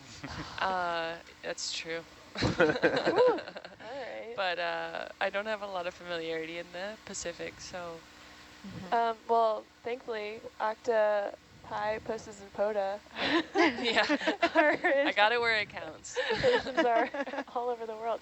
Now, I used to work at a natural history store when I was in undergrad, and people would ask about that pretty frequently. So I wrote a little informational sign about it. Anybody who's familiar with Bar Harbor, Maine, Rock and Art Shop. It's a very cool place to visit if you're ever in the area. In Bahaba? Yeah, the very place. AJ, I have a question about the cable. Sure, Danny. What is it? Is it oily cable? Is it a solid cable? What kind of fibers? What kind of power runs through it? Those are all really difficult. Well, not all of them, but some of those are hard questions. I can try to dig up. It is not an oily cable. I think it's like I want to say like a Nexans or a Rochester, hybrid fiber copper cable that's going to be doing. It's got ODI hybrids on either end, so those only have 4 fibers in. Like you can only do. Is it 2 or 4 fibers in an ODI Nautilus rolling seal hybrid connector? Okay. I'm racking my brain. I think it's 4. 2 fiber pairs, maybe? 2 fiber pairs and what, three copper conductors? Yeah,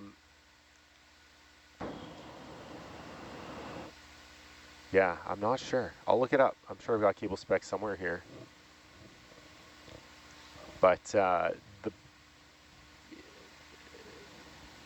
yeah, it's a really strong cable, right? Because we're going to be lowering the mud mat on it, and it's 3 kilometers of self-weight.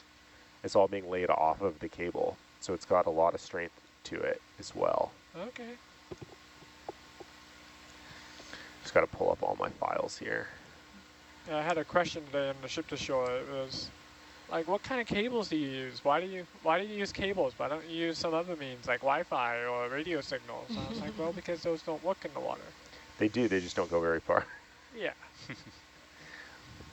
We've had success in our test tank with Wi-Fi and inductive charging to do sort of like instead of slip rings on a mooring, we did like a docking mechanism. So every time the CTD would like come back to the dock, it would, or like, yeah, when it was like paid in, it would land in a dock and it would communicate its data and do inductive charging before doing another CTD cast. And that way we can make our sort of profiling cable really small and light, which helps just with, then making a small package. You don't need a large float. You can operate in higher currents.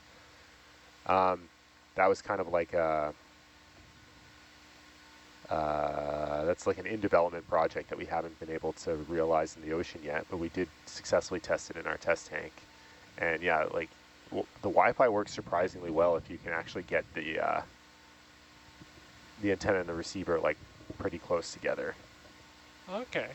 Like I think it was like potted into like a cone. One was like a cone shape, and then one like mated onto the cone shape. And as long as those two were seated against one another, yeah, the Wi-Fi transfer worked just fine. Good to know. And an upcoming project of ours is called P1, and it's actually going to be going very near to where we are right now in Cascadia Basin. and it's the Pacific Ocean Neutrino Experiment that's going to be using glass spheres to do neutrino observations, essentially like using photomultiplier tubes to sense light. But because they're instrumenting such a large spatial domain, it would be really helpful if we also had other like oceanographic properties measured in situ using the mooring lines. And one of the ways they're thinking of doing that is using inductive transfer and Bluetooth, I believe, through the glass instrument shell, so that they could have things like oxygen instruments on the outside, communicating with all their sort of powered, cabled instrumentation inside the spheres. But again, it's very short distances only. Interesting. Okay. When you say short distance, you're saying less than a couple centimeters, or? Yeah, or in the order of centimeters, low centimeters.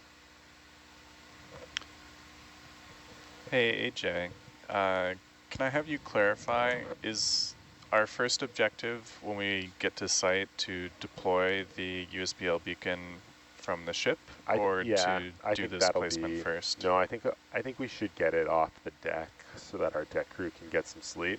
I don't see any reason why we would wait till later in the dive. We can always go get it whenever we want it. Very true. Yeah. They might as well send it first. I don't know if that's how the dive plan laid it out, but I just discussed that with Nico, and I think we're both okay doing that first. Yeah, okay. That makes sense. I just have to change where we the just ship's have to going. wake people up. Yeah, essentially. Yeah, exactly. 30 minutes prior. So keep that in mind. Can you send a DVL reset when you get a chance, Johan? Yeah, are you off yeah, auto? I'm off auto head. Okay. Or off auto. So I think I have the cable spec up here, although this could be a different cable, but it's got 4 fibers. It's got 6 12-gauge conductors. And that's running what, 400 volts? That'll run 400 volts, yeah. AC or DC? DC. DC. Yeah, everything here is DC.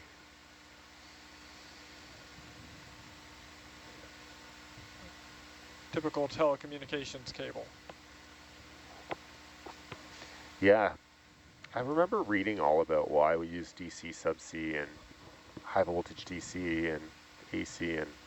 Well, it's because we can use the water as a ground, right? Oh, yeah. Yeah, I guess that makes sense, right? Seawater return, so you use less conductors. Exactly. Yeah. I got a question in the chat about our cables. One of our viewers wants to know, how do we keep the cables from dissolving around the vents, around the hydrothermal vents? Yeah, maybe we're not the ones to ask about that, because we seem to have dissolved a lot of cables. No, I mean, all we can really do is try not to place them in the heat. And so long as they're out of the heat, then they won't melt. The hydrothermal vents do shift, and we have instrumentation that we try to get as close to the vents as possible.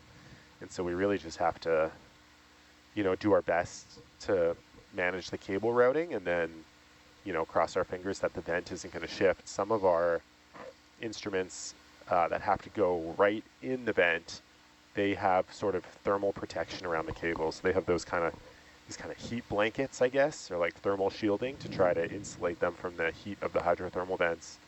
But we've definitely toasted right through a few of them in the past. I mean, we have lots of like half-burnt cables in our workshop right now. So yeah, I would say we get an E for effort on that one. So do you guys pot and put the connectors on your own cables, or do you have Teledyne make them and ship them to you? Oh, it depends. We buy a lot. I mean, if we're buying, Jeb would know better than I would if he comes around, but definitely like a lot of the green cable that you see us using. Oh, the Valmont? Is Valmont, and that we pot all that ourselves. The PBOFs that come, those will come sort of pre-made from Teledyne. Oh, okay. Because we actually started making our own PBOF hoses. Oh yeah. Yeah, we use a basically Parker hydraulic water low pressure Parker hydraulic hose. And then I developed a crimping method to crimp a titanium ring to create the end to connect the ODI connector. Nice. You fill it like kind of halfway with oil or something? We fill it completely up with oil. Oh yeah. We actually hang it from the mezzanine in the staircase at the university, and then we'll gravity feeds the silicone oil into it.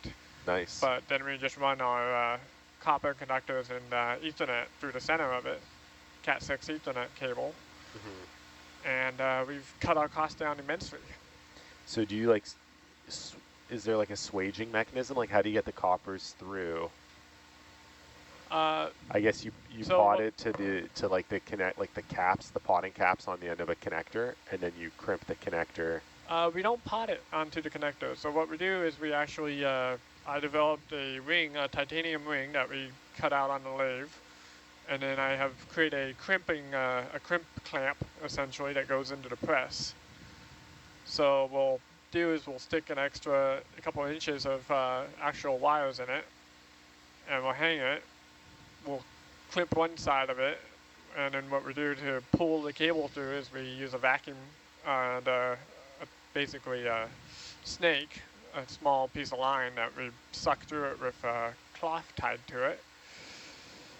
And then we put ODI connector on the other end and crimp it. So the titanium ring allows the copper to pass through, but not the oil? No, the oil goes into the ODI connector on both ends. It goes right into the ODI connector. Yeah, so... Oh, because you guys are doing subsea, like wet mate connectors. Yeah. Oh, yeah. I got you. So the crimp is like a mechanical interface. It's the mechanical interface between the hose and the connector itself. Yeah, nice. And we also found that they last longer doing that because the hose will stretch, and then we usually have like 3 or 4 feet of extra wire inside the hose. So we'll stretch the hose, and then we compress the wire inside. So we can pull the cables around and drag them around without them disconnecting themselves internally. Yeah, right on. Oh, that's super interesting. There is a plug that we do shove in there to keep the wires intact. So we slide a Delwyn plug inside, and then I'm probably giving away a lot of trade secrets here, but we do it for the university, so everything's open source. Yeah, no, that's really neat. I know Steve was telling us that the original Tempo Mini, which was the camera that we were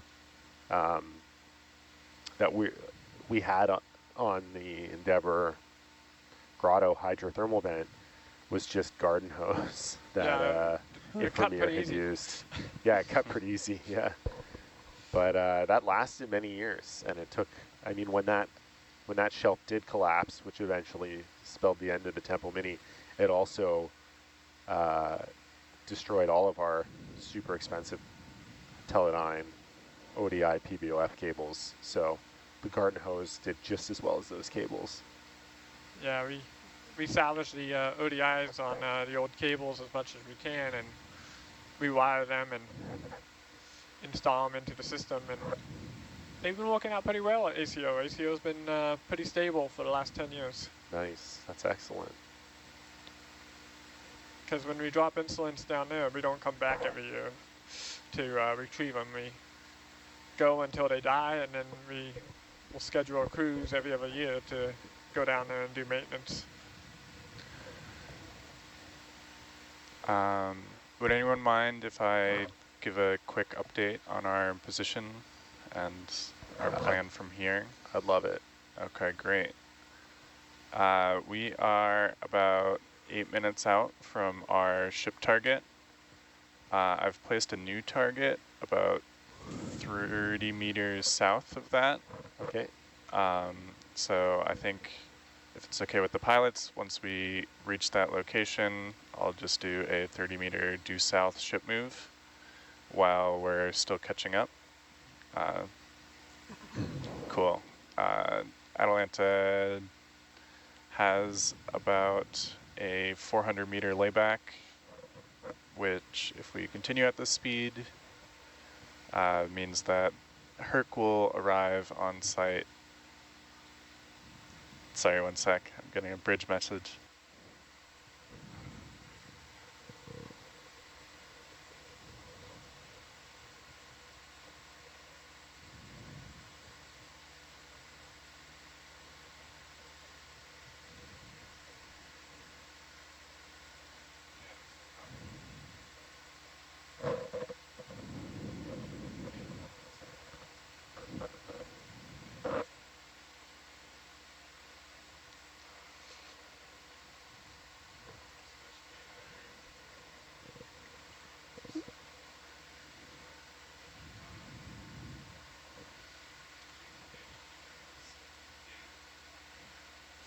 He's on radio, yeah.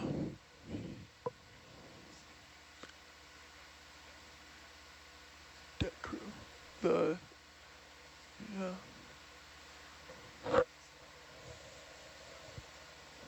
I'll text him. Yeah, I can text him.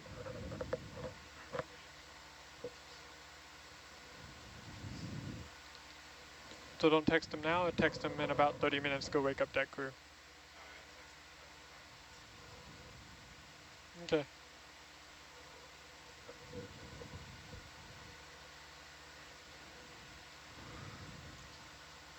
I'll wake him up in 5 minutes.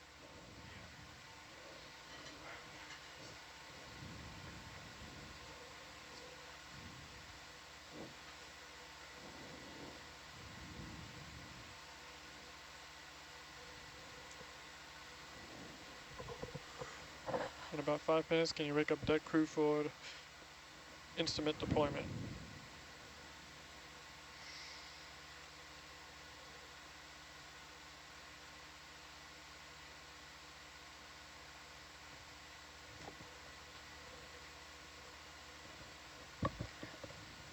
How many beacons are we deploying, AJ? We are deploying Come up 4 on a delta of 5 beacons. meters. Coming up 5 We meters. placed 2 at the end, and we're going to be placing 2 at the start.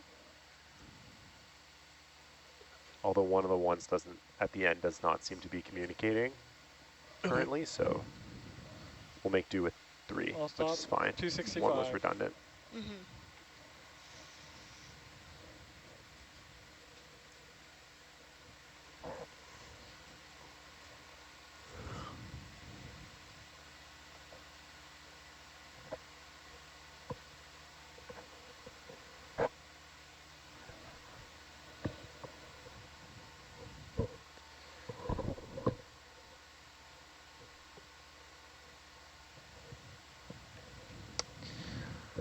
I wonder what they're doing on the cable innovator right now. I got some photos from Caroline, who's on board. Oh, nice. Yeah, of the mats and inside the ship. I think she is down for the night, though. Have you been on the cable innovator? I've been on the cable innovator when it was docked in Victoria. Matt and I went a few weeks ago to eat bangers and mash and have a little chat about the cable lay operation, but mostly eat their food. How did it compare to Nautilus food? It was more British, I would say, yeah. Which is, you know, good in a way. It depends on your taste. It's a change. It's a change. I like Different. both. Yeah, I like both. I don't know that I could do cable innovator food for very long. I think that it would eventually disagree with me. But How big is the cable innovator? big. 500 meters or? No, not that big. Oh, I'm sorry, not meters. I was thinking feet. Sorry. I'll tell you, it is 145 meters. 145 meters, okay. So, yeah, not far from 500 feet. 600 feet, so. And the cable innovator is operated by Global Marine, which is, I'm saying these words, but I actually don't know what they mean. It's a multi-role DPS-2 vessel. So multi-role means that it can do lots of things. DPS is their dynamic positioning system. which essentially means that it can hold station. So what does Nautilus have? Is that also DP2? No, it's DP1. DP1? I don't know what the S means. Like, I don't know if DPS